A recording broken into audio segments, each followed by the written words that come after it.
E quais são os fatores de risco mais comumente envolvidos nos pacientes com dissecção de coronária?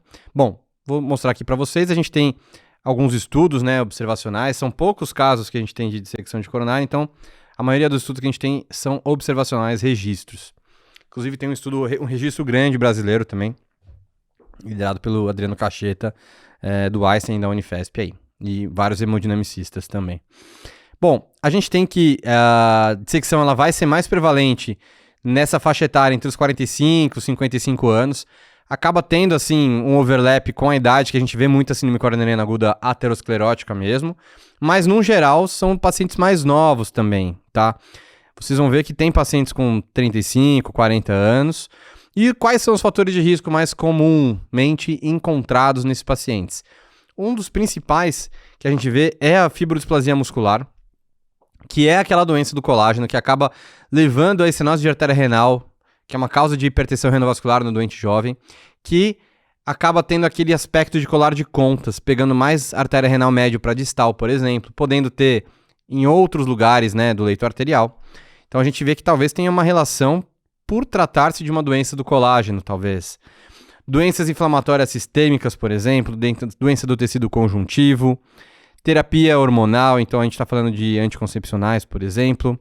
E aqui entra um grande fator de risco que a gente vê, que são os pacientes que são multíparas, que são aquelas que já têm 4 ou mais partos, as grandes multíparas, né, que são aquelas que têm mais do que 5 partos ou mais, e as multigrávidas, né, que ele coloca que são os pacientes que já tiveram várias gestações, não necessariamente parto. Então, muitos dos casos estão relacionados em mulheres jovens, eventualmente puérperas e até na gestação. Já atendi alguns casos de dissecção que se apresentou como síndrome coronariana aguda no contexto de gestação. Tá lá no 2º, 3º trimestre, dor torácica, eletro com supra.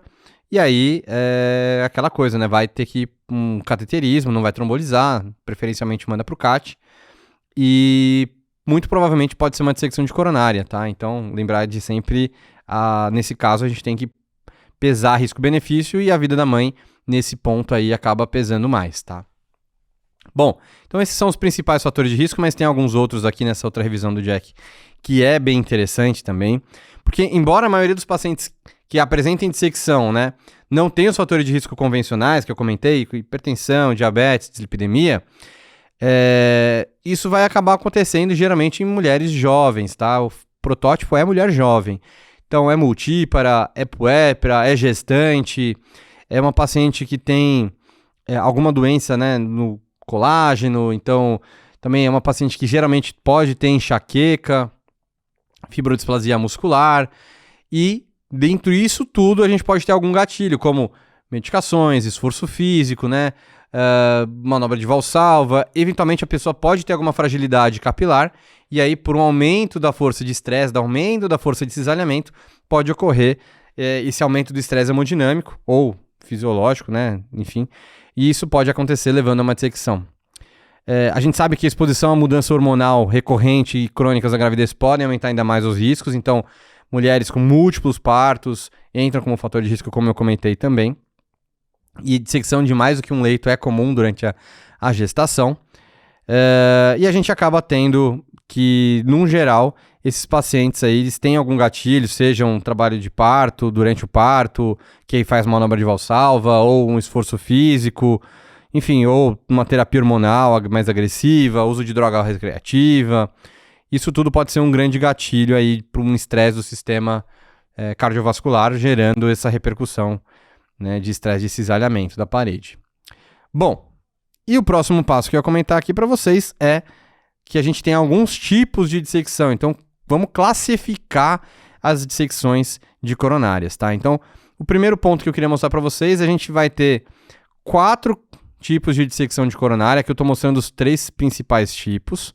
Eu vou mostrar novamente no próximo slide para vocês. Mas para quem está ouvindo, o tipo 1 é o da esquerda, em que você consegue ver o falso lúmen. Você vê uma área, né, que acaba não corando o contraste no leito arterial, e você vê onde tem a divisão do verdadeiro para o falso lúmen. Então esse fica mais fácil. Esse é o clássico da dissecção de coronária, que você consegue ver o falso lúmen e você vê que está dissecado também. A gente vai ter o tipo 2, que eu vou comentar mais adiante, mas vai ser entre 2A e 2B, em que eu vou ter um estreitamento difuso, tá? E bem estreito, difuso, comprido da dissecção. E é o que acontece, por exemplo, na DA da nossa paciente, para quem estiver revendo aí os exames. A gente tem uma dissecção tipo 2, em que a gente acaba tendo estreitamento e depois volta ao calibre original, nesse caso da nossa paciente.